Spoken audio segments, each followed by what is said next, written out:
Saudara, 10 siswa yang berkeliaran di warung kopi saat jam belajar diamankan Satuan Polisi Pamong Praja. Para siswa tersebut dilakukan pembinaan dan dikembalikan ke sekolah dan orang tua mereka.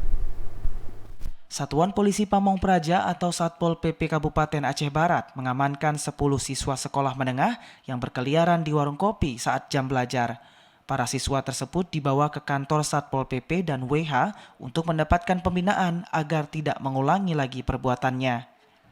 Arsil, Kepala Bidang Ketertiban Umum dan Ketentraman Masyarakat Satpol PP Aceh Barat mengatakan, ke-10 siswa yang terjaring di warung kopi ini akan dilakukan pembinaan dan setelah itu mereka akan dikembalikan ke sekolah dan orang tua. Beberapa orang anak sekolah yang terjaring dalam keadaan posisi di warung sambil bermain HP, kemudian pakaian dinasnya dilepas, maka kayak anak-anak sekolah.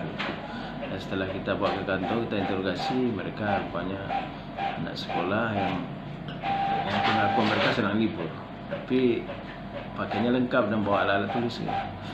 Kita secara aturan memang kerjasama 3 unsur ini, pihak sekolah, pihak orang tua, dan kita. Lebih dahulu kita bina, kemudian kita panggil orang tua yang bersangkutan, dan kita beritahukan ke sekolah. Satpol PP Aceh Barat akan terus melakukan patroli rutin untuk mencegah terjadinya keliaran terhadap siswa di saat jam belajar.